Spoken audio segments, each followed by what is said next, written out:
ikaw ang tinuturo na gumawa ng fake na ID dito sa kay Engineer Alcantara at Engineer Bryce Hernandez.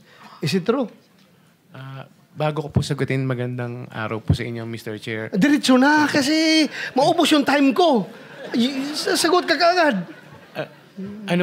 Hindi po akong gumawa or nagpagawa po ng mga Sino? IDs po nila. Ako po ang sinamahan ko lamang po sila sa membership counter upang magpagawa ng mga cards nila ng membership. Actually, Your Honor, kung mabibigyan lamang po ako ng pagkakataon, pwede po sana na kung mariretrieve po yung CCTV, nandun po yung occasion na nakapila po silang lahat, pumipirma po at dala po yung mga IDs. Let's go to the main point of the issue. Bakit ibang pangalan nila nakalagay sa ID? Hindi ko po alam yon, Your Honor. Kung sila ang tanungin ko, hindi rin daw na alam. Kayo daw nagbigay. Alam mo, mabigat ito ha? Because kung totoong kayo ang nag-facilitate sa pag-manufacture ng fake ID para ito mga taga-DPWH kahit na illegal sila na maglaro dyan sa casino, nagiging instrumento kayo. You are not only an accessory, you are an accomplice to the crime na inubos nila yung pera ng gobyerno sa paglaro dyan sa Soler dahil kayo ang nag-facilitate. At yung pag-facilitate ninyo ay talagang krimen yan. Falsification. Gumawa kayo ng ID na ibang pangalan para hindi sila matunton. Your Honor... Sino ang gumagawa ng ID doon sa Soler? Hindi ko po talaga alam, Your Honor. Hindi nga.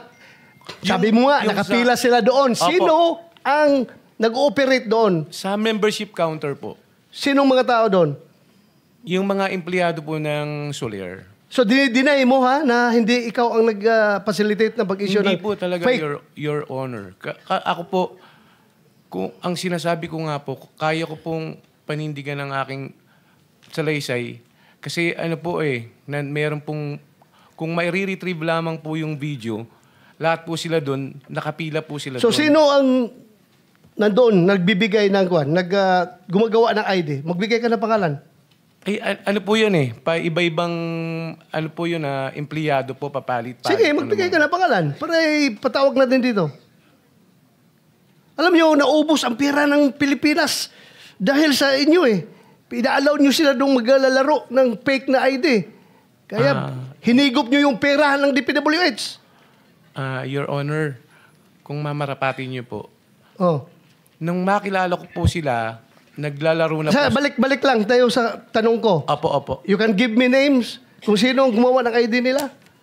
Wala po akong knowledge, sir, pagkapangalan po Pero yung mga... Sino nga ang tao doon? Ikaw nga nag-escort doon, papunta doon. Sino gumagawa ng ID nila? Hindi ko na po maalala, sir. Your Honor, since 2022 pa po yung pangyayari po na yun. Sure ka, ha? Opo.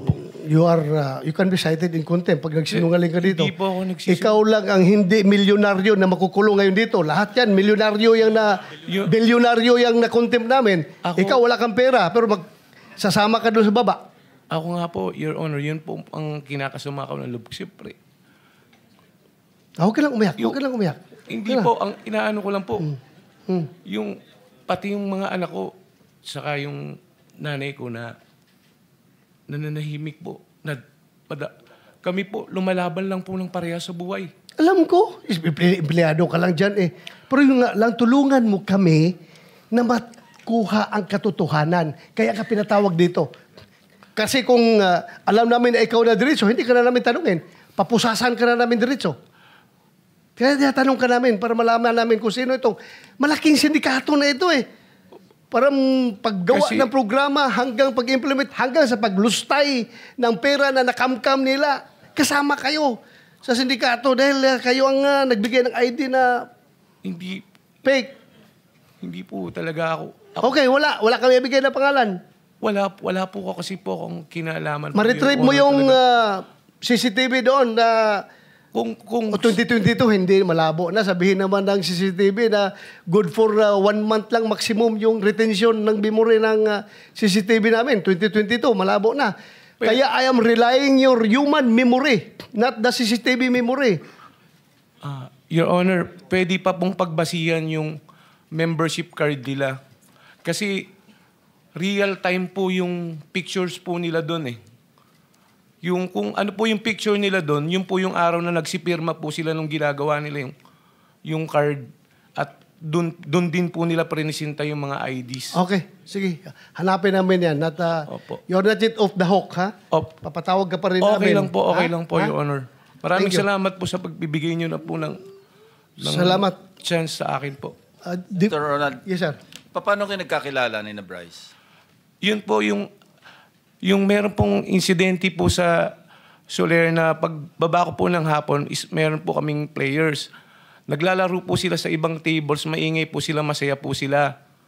Ngayon, ang pagkakasabi po sa amin, sila po ay mga sabungero at mga kontratista.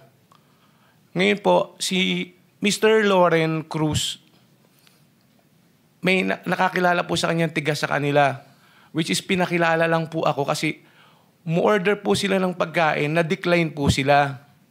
Kaya po pumasok yung point na yung pagpapa-member po nila, pinaliwanag ko po sa kanila na yung kung ano po yung pribilehiyo pagka magiging member ka po ng isang casino po. Meron ka pong makukuha na libre pong pagkain, na libre na inumin, na libre na hotel rooms. Basta po naglalaro ka. Sayang naman po kasi kung naglalaro po sila, ma-accumulate po nila yun, makakakuha po sila ng libreng... Kailan yan? Nung October way back 2022 po, kung matatandaan ko po. Mr. Chair. Opo. Pasensya na po kayo, Mr. Chair. Continue. Opo. Ito po ang aking salaysay na... Sige. Gaano kahaba naman yung salaysay mo? Ay, ano lang po ito, 3 page lang po. Sige, okay. Po. Kasi, Ronald, hindi naman naka-charge sa'yo. Hindi naka-charge sa akin, sir, ha? Sige. Tuloy. ako si Archibald de los Reyes Torregrosa, may hustong gulang Filipino na ninirahan sa 2203 P. Florentino Street, Sampaloc, Manila. Matapos mabatid ang aking mga karapatan sa ilalim ng umiiral na batas at nanunumpa ng maayon sa batas at malayang kusang loob na nagsasalaysay.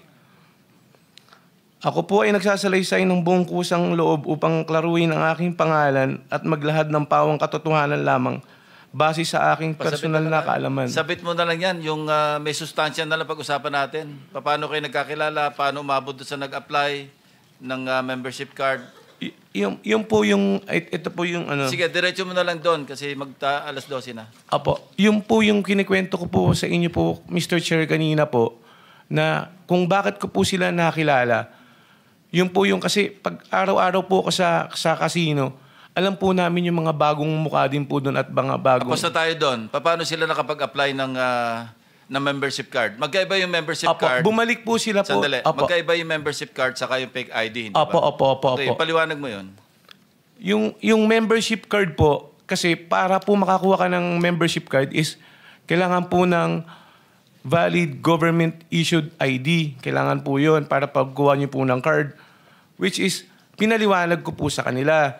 Tapos, nag-decide po sila siguro after 3 to 5 days na bumalik po sila ng casino. Which is, pagdating po nila, in-inform po ako ni Mr. Loren na nandyan na po sila. Kung pwede daw tulungan ko po sila ng pagpaprocess po nung mga cards po nila. Makikita mo naman po doon po sa CCTV na sinamahan ko po sila doon sa pila. Which is yung mga bagong member din po, pumipila din po. Dala sila mga government-issued ID. Opo. Oh. Sige. Opo, pumipila din po sila. Tapos pagdating po doon sa counter, pag tinawag na po yung pangalan mo, pipirma ka po, tapos pipicturean ka, yun po yung lalabas po doon sa card mo. So apparently, yung mga fake ID nila, yung mga fake na pangalan na, yung mga aliases na yung isinabit nila doon. Hindi ko po alam, Your Honor, Hindi sila... Yun ang lumalabas sa kanila. Anong pangalan sa membership card? Kung ano po yung ilagay po nila dun sa lisensya po. Or kung ano po yung mga valid issued government IDs Okay. na... So ibig sabihin, wala kang kinalaman doon sa kanilang mga fake ID, yung government issued ID like driver's licenses. Wala kang kinalaman doon kasi pagbalik nila, dala na nila yon. Opo, opo. Thank you. Your Honor. Thank you, Mr. Chair.